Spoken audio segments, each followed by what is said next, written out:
Welcome back to another Sculpt Session Sunday. I'm your host, Sash, and I'm here with the Mandizzle with the Shizzle, my bestie. Say hi. Hi. And today we are going to be talking about the 5 lessons that we learned from bodybuilding and the 5 lessons that bodybuilding taught us about life. So, literally, without further ado, I want to jump right into it with lesson number 1, which is standards over feelings. Sasha, what do you mean, standards over feelings? I mean, understanding that motivation is emotional, having discipline is a skill. Being a disciplined person, you don't just wake up from it. You don't wake up and just you're not born with it. This is something that is taught. This is something that is practiced. This is something that you learn and you apply every single day. It's not something that you're just like come out the womb and you're disciplined. Mm. No, you're right. With that, it's like, being able to show up for yourself when you don't feel like it. It applies to your workouts. When you don't want to work out, but you go and work out anyways. That's having standards over feelings because you set a certain standard for yourself and you make it a non-negotiable to reach that. It's with your nutrition. You don't want to eat the same thing every day? Too bad. That's what works. That's the standard that you set for yourself. That's what you do.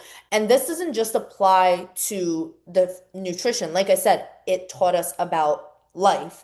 It applies to work. It applies to relationships because you don't always want to show, you don't always, not necessarily that you don't want to show up, but sometimes there are those seasons of life when like you don't have the motivation to show up. You don't have the push to show up, that drive to show up. So being a bodybuilder taught me the most that discipline is doing the thing when no one's watching. Discipline is doing the thing when you don't want to. And discipline is something that, like I said, you are not born with. And when I say that, I think about, like children, like when their parents put them into like sports and like things and whatever. And then a lot of the times they end up continuing to do that throughout life and everyone's like, oh my God, like you're just disciplined, you're just a disciplined person. It's like, no, this was installed in me, like literally installed in me as a child. And sometimes you can lose that. And if you don't consistently like nurture it and consistently work on it, you will lose it. The same way that if you don't consistently go to the gym, you will lose muscle. You don't work on your relationship, you will lose your relationship. You don't go to work, you will lose your job. This is just something that has to be constantly evolving. Yeah. No, I love that you're applying because it is lessons that we apply to life, but it was brought around from bodybuilding. I love how you said motivation is emotional because I can't even tell you how many times I didn't want to go into a nursing shift, but I do it. And I didn't want to maybe have a certain conversation with Colin because I'm tired after a long day, but I do it. And I do it like with love and with gratitude because even in the moment, if I didn't want to have that conversation, I still care. And I know the end goal is like what's important. Same thing with bodybuilding. Do you want to wake up at 3 a.m. and do fasted cardio? Hell no. Like nobody really is like, I want to do this every single day of prep, but we do it because the end goal is what's important. And I don't know that I would have ever learned this if I hadn't done bodybuilding. I would have, but probably not had that standard set for Yeah, like all of life. yeah, I love that you said that. And that is so true. Like there have been countless of gym sessions. There's probably a couple gym sessions a week that I don't feel like going to and that I'm tired and that I have clients to respond to or I have work that I want to get done or laundry that I need to fold or whatever. Literally anything other than sometimes going to the gym, anything other than going to do cardio. Like I remember when I was in prep, I actually had to set myself up every single night the night before because otherwise it hurts. It like hurts to like think to figure out what am I wearing to my fasted cardio session, filling up my water bottle, like all of those things just made it so much more difficult. And when I set everything up for myself and prepared myself in advance of like lay out my clothes and do this, it's like I didn't want to do it. I made it easier for myself to do it. I wasn't relying on having motivation, but I was like, even if I don't have the motivation and even if my discipline is kind of lacking right now in the morning where I'm like having to convince myself why I'm doing this, I showed up the night before by taking those steps. So I already proved to myself that I'm disciplined enough to do the thing because I've already prepared myself for it, if that makes sense. And that brings me to the next lesson that was learned, and that is that progress does not announce itself. Oh Progress no. does not announce itself. It doesn't just, it's not like notification come on the phone. Oh, look, you grew this much glutes. Like it doesn't just come out. It's not something that is like an instant thing. There's no instant payoff. There's no instant like you can't be going for that instant gratification. Like you won't get it. It does not happen. And the reality is that with life, that doesn't happen either. That doesn't happen either. And let's bring it into relationships. You start dating someone. It's not an instant, yes, it could be an instant click and everything, but it's not instantly. You know everything about the person. They know you, their flaws, this, that. You've lived with them. You are engaged, married, and everything as soon as you meet. It's a buildup. It's you learn each other. You have the hard conversations. You do the things, and then you build this beautiful relationship together. The same thing goes to bodybuilding. The same thing goes to your job. You didn't just wake up, decide you want to be a nurse and have a nursing job. Oof. No, you went to school, you did the things, you took the steps in order to get there. There was no instant gratification, and there also wasn't anything like, yes, there could have been exciting things happening in the relationship with work, with bodybuilding, but it's not like a daily exciting thing. Like you create the excitement around Mhm. it. Yeah. I I think about how many times I've had this happen with myself because I have had to have my coach be like, hey, bitch, in a nice way, like you are making progress. When I'm like, oh, nothing's happening. And I'm a coach and I know better. I know better. You know better. But we all Yeah. have those moments where we're like, nothing's happening because we're living with ourselves every single day. And this is why I always tell my clients too, after a few months, like we're not going to live in the past, but I do want you to pause and take a look back at how far you've come.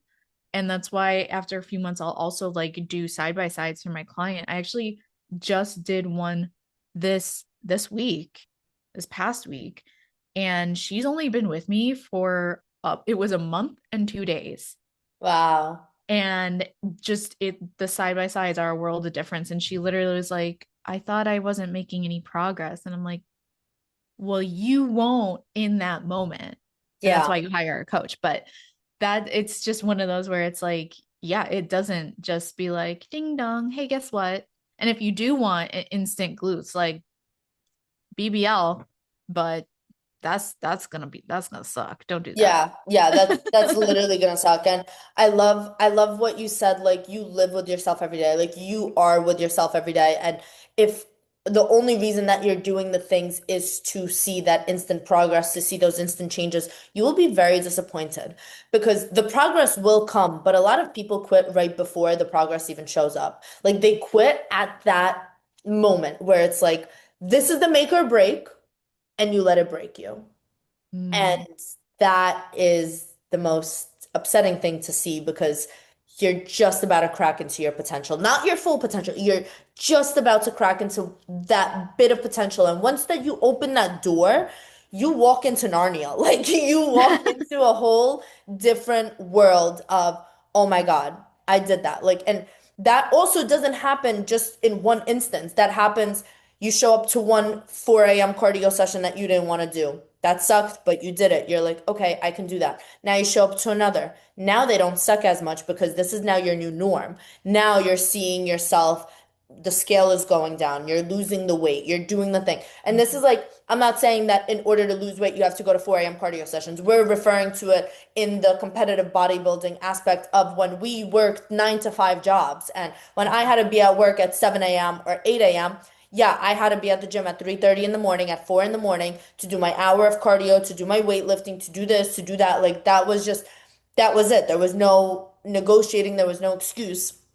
But on the day-to-day for lifestyle clients, it is just understanding that a month does make a difference, but you won't see that difference every single day. Especially if you're looking for the negative things. Especially if you're looking for the negative things, because you will find them. Yeah, that's the other thing. You're going to find what you look for. So if Yeah, you start looking for the positive and the changes, then you'll see them. exactly. But we're Exactly. so like used, especially as women, we're so used to being like, I'll take myself for example. I grew up like, I've talked about this. I grew up heavier. I grew up like hyper focusing on my midsection, which I think a lot of women do, or like my arms. So like for the longest time, I would convince myself I had no progress because I'm only looking at those two areas. And then in the meantime, I was like, oh, I missed the fact that like I have killer hamstrings. My glutes are coming in. And then like before I knew it, I was like, oh no, wait, actually, I my waist is pretty small. Like, shut up, Mandy. Yeah. Just shut up. Like literally get out of your head. Like get out of Exactly. your head. Yeah. So now I look for the positives. Look for the positives, you'll find the positives. Amen. Amen. I love that. I love that. I was gonna say and, not and. Lesson number three is that freedom is built, it's not found. And this is something that I specifically learned in prep that I feel like maybe you'll relate to as well, is that prep and like being in a bodybuilding prep taught me that planning is actually like peaceful. Like when you have a plan in place, like when you have structure, when you have know what you're gonna eat for lunch and eat for dinner and what you're gonna do tomorrow and the day after and what you're gonna eat tomorrow and the day after, it takes away so much mental thinking and you're not thinking about those things. And when I look back at how much I stressed about what am I going to have for dinner today? How am I going to reach my protein goal? Like, yeah, no shit. I was eating 40 grams of protein because I wasn't thinking about like what I'm going to eat for dinner in the sense of how is this going to help me reach my goals? I was just thinking based on emotion and like, what do I feel like eating? What am I in the mood for? Yeah, I was in the mood for freaking pasta every day. Like that was what I wanted to eat every day. It Who wasn't, isn't? who isn't? Who isn't? I wasn't thinking like, oh, I need like beef and rice and this and that. It was like, absolutely not. Like, I don't want to eat that. I want to eat my pasta. And on like that decision fatigue kills your progress. Like when you have structure and when you have that foundation of like knowing what you're eating, what you're training, going into the gym. Oh my God, I can't believe I used to go into the gym and be like, I think today I'm gonna work out upper body. What? What?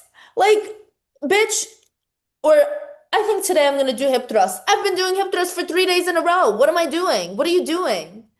Like that was me. Like I did not have that structure. And now when I go in, it's like, I know today's Friday, I'm working out this. And then tomorrow I'm working out that. And then this is a rest day. And then this is this. Like now there's such a clear, structured plan that A, I don't need to think about it. B, I don't need to stress about it. And C, I understood that structure is not restrictive, it is protective. It protects you from losing your freaking mind with all of the options, with all of the different decisions that you can make. And man, I had a hard time with this because I felt like structure was restricting me from having options and being Mhm. able to choose. What was the hardest part for you about learning that freedom is built, not found, and that structure is not restrictive? It, it's literally pretty much the same thing for me, honestly, because I think I had such a distorted I'm gonna use my example of my relationship with food.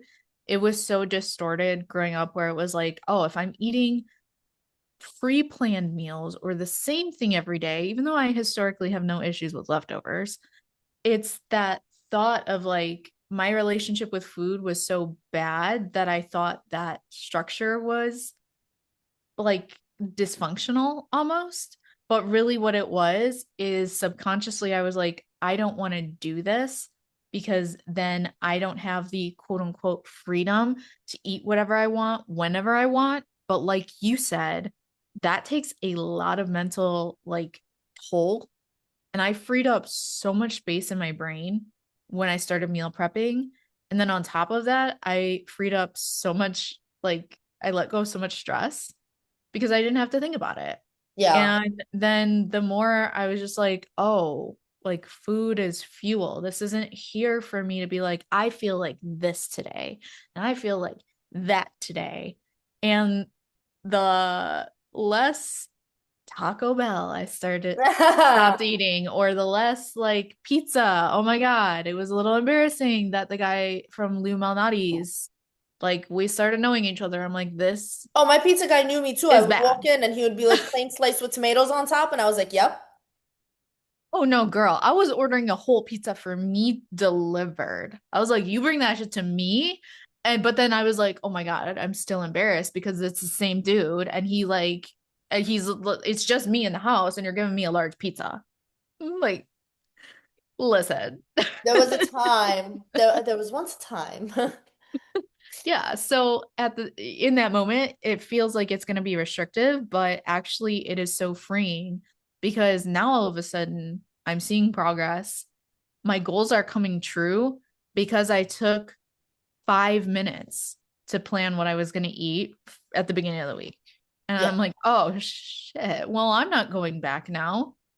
This is actually so nice. Yeah, this is actually productive, like getting me to my goals. And that doesn't happen with just saying, like, oh, I'm gonna become a structured person.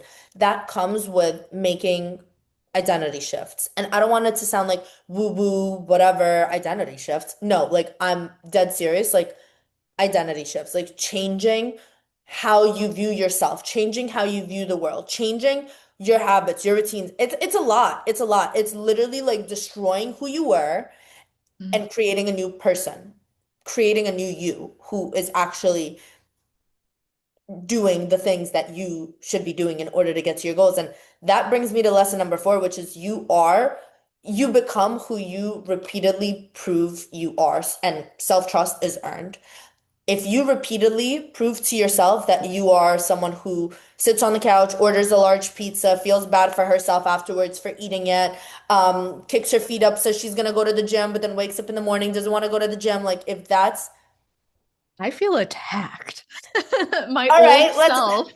let's put it in my perspective. If you are someone who walks into the gym without a plan, who looks at food and thinks that eating the same thing is boring, I thought that I can't eat leftovers. Meanwhile, when I would bring leftovers home from a restaurant, I had no problem eating those. So I'm like, I'm just picking and choosing what leftovers I can and can't eat. Like this Mhm. bullshit story of I can't eat leftovers. Stop telling yourself that. Grow up.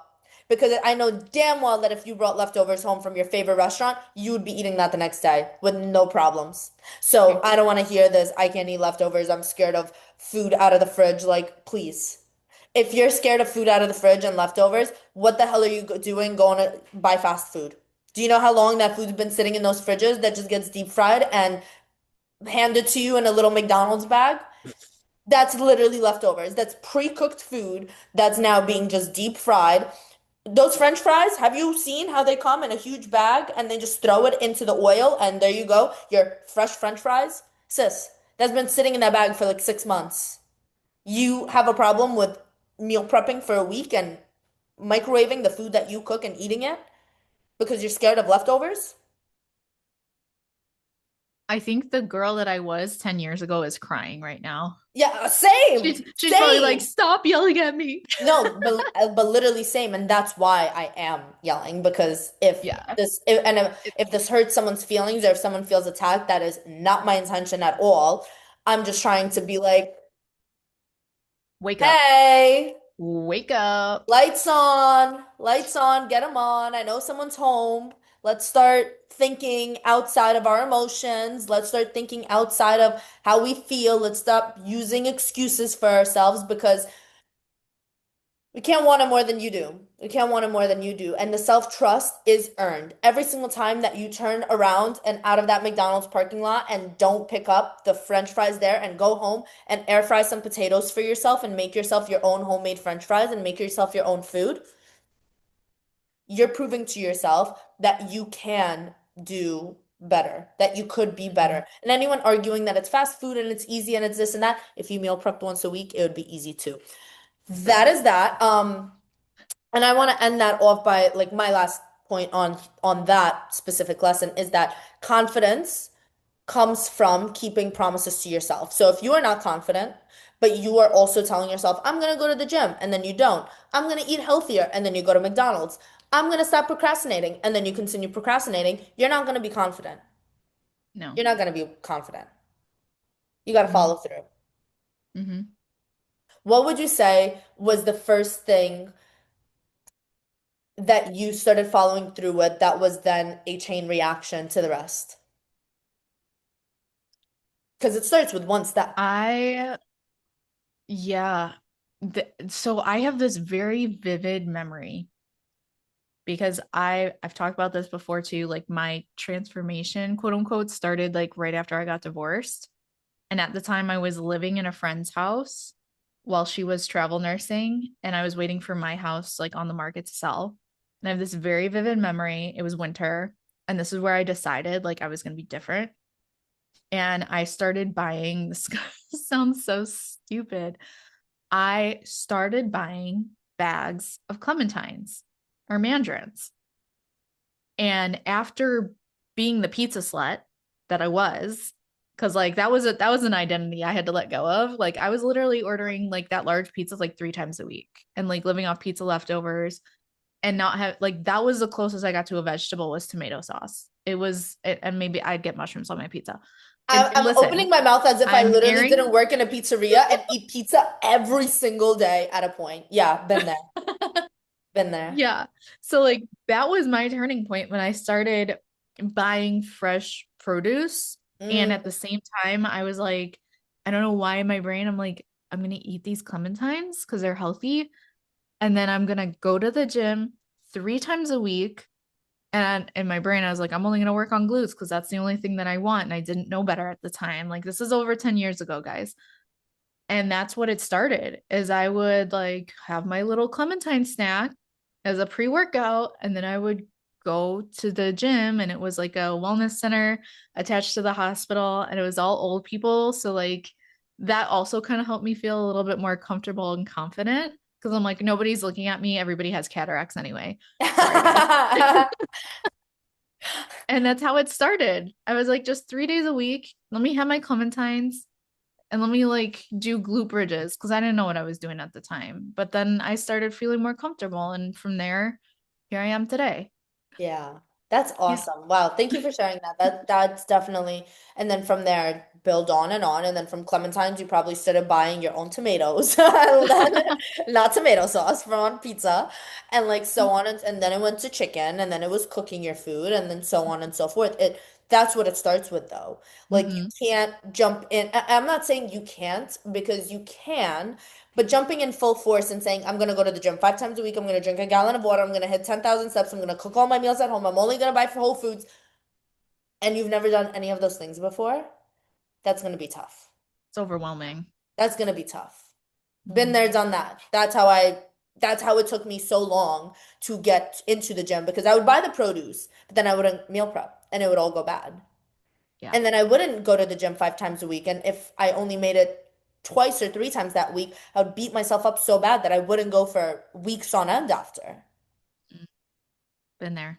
So like you gotta start off slow and you also have to stop looking at others for approval and being okay with being misunderstood. Because when you are in your fitness journey, when you start bodybuilding, and I'm not saying competitive bodybuilding, I'm using the word bodybuilding very loosely, literally for what it sounds like, building your body, changing your body, improving your physique. And that brings me to lesson number 5 is outgrowing the need for approval. And this is something that I struggled with for so long. And I feel like I'm only now fully letting go of that like need for approval because it showed up for me more than it didn't show up for me as much. Well, it showed up for me a lot at first with the gym and with nutrition, but once I got those things down, then it showed up for me with work, where I worked, what I Mm. did, how often I worked. Then it showed like for what companies, what businesses, where. Then it showed up for me in how like social media. I would always like need approval from I would always send my sister like, "Oh, is this good for me to post on Instagram?" And I literally did that with you today. I showed you a video and I was like, is this good for me to post?" Like I'm still getting over that, but I would have never even taken the steps towards that had I not initially started shedding that need for approval with getting my foot in the door with bodybuilding. And with that, also understanding that changing your lifestyle and changing your self, you're going to be very misunderstood by the people that are around you. choosing yourself will always trigger people who aren't choosing themselves. And I'm sure that when you stop being the pizza slut and stopped doing that, your friends, your girlfriends, or whoever you surrounded yourself with at the time that maybe came over to your house for pizza, or maybe you also ordered pizza, or whatever the case is, were like, what the fuck is Mandy's problem? Like, why would she stop doing that? Yeah, I mean I was a solitary pizza slut. Like I that was my pizza. Like I'm not sure in that, but I did regularly I would go out to Five Guys Mm, with yeah, with one of my cousins and I mean, on it, thinking about it now, actually her we never had the conversation. It was one of those where it like we just slowly kind of stopped doing it because I'm like fizzled out. it fizzled out because I was like I don't want to eat that food anymore. It's going to make me feel disgusting like physically. Like Yeah, my body internally started changing and then I wasn't digesting things that didn't agree with me anymore. So like it slowly bridged from like, hey, let's go to Five Guys to me being like, well, hey, would you rather can we just like go to Michael's instead and look at craft stuff? And like or just go get a coffee at like a coffee shop yeah, and yeah so that's kind of like how I made that little transition but I noticed it more with family I think especially like around holidays and being like I'm gonna bring my own stuff but like I'll have the protein like I'll have the turkey at Thanksgiving but I want to have something else or can we make this a different way and getting like the looks and then sometimes getting the backhanded comments and just letting it roll off. So yeah. that it was a weird time, but now I think I've like occasionally I'll ask you questions about like posting stuff too or like responding to people a certain way. But for the most part, I think I've also outgrown that. And the only person that I look for outward approval now is my coach, but that's because I pay him Yeah, yeah, for ditto, to be a third party non-bias for the sport not for ditto. like not for my personal need for approval but like that is the Yeah. only outside approval that like I guess outsourcing. I think in a way, and maybe you'll relate to this, maybe not, but I also, besides my coach, because I very similarly like always, every check-in, I'm like, hey, how's everything? Like, is it good? Are we good? What are we doing? So Mhm. like there's that, but also my approach in my relationship now, like before it was approval in the sense of like, do you love me? Like, do you Oh yeah. like that kind of approval. Now it's not that kind of approval, but it's more so bouncing ideas off of him. Like, oh, what do you think about this? And not because I'm not sure, but because I want an outside opinion that's outside, but also like I really respect his brain. I love his brain. Like his brain works very well, so I'm like very well. So not that I go there for approval, but I go there for like suggestions. Like Yeah. bounce ideas. Similarly to you, like I think that now that I'm thinking about it, it's like even if you told me that video was stupid, like I would have probably sat on it for a minute and been like, whatever, I'll post it anyways. When before, if you as much as didn't like smile when I was showing you it to you, I would be like, oh, she thinks it's stupid, I'm not posting it. Yeah, And you've like, come far with that. I yeah, remember, yeah, I remember the group chat back in the day. What do you guys think of this? What do you think of this? Or we'd be like, hey, you didn't post that. And you'd be like, well, I don't like it. yeah, yeah, that and like that was something that I grew out of, but the first like step of that was getting into the gym and like similarly, with family, it was and still is in some aspect like hard for them to understand like why I do what I do. They see it as restriction. I see it as a healthy lifestyle. But at the end of the day, it just sometimes it looks too much for others, and you just have to look at yourself and see, is this something that is helping me? Is it hurting anyone else? If it's yes and no to both of those, you're good. Do your Do thing. you? Do your thing. And just to close this out, yes, I started this by saying that these are 5 lessons that bodybuilding taught us and like how it changed our lives, but it really isn't about bodybuilding. It's about the fact that the sport like pushed us in the direction to be the people that we aspire to be, that we wanted to be. It changed us, it shaped us, it uncovered things about us that we didn't like. As you can tell, we've just mentioned it. And there are so many more. Like as we're wrapping this up, I'm thinking about the people pleasing and the like just so many other things that bodybuilding taught us about ourselves that we were like, no, in our physiques, in our minds, in everything.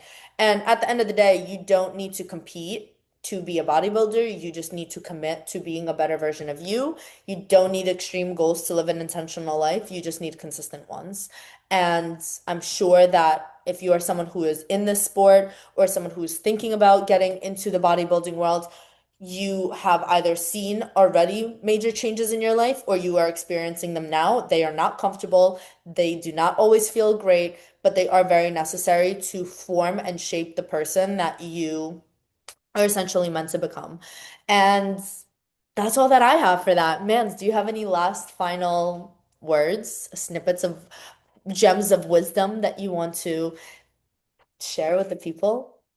I think you just hit it on the head. It's really becoming who you want to be and who you see yourself being and the qualities that you admire in your theoretical future self. And when, we're, like you said, we're using bodybuilding in this context, but really it was about shaping those characteristics in us, and bodybuilding was just a modality for it. For some other people, it might be bodybuilding, it might be nutrition, it might be taking a certain job or position or making a friendship that has a positive influence on you. But at the end of the day, if it's challenging but it makes you feel inspired, just do it. Just freaking do it. I love that. Yeah. I love that. That was so good. That was so good. That was so good. Um, I actually just don't even have any words, but I hope you guys enjoyed this episode. Thank you so much for tuning in to another sculpt session.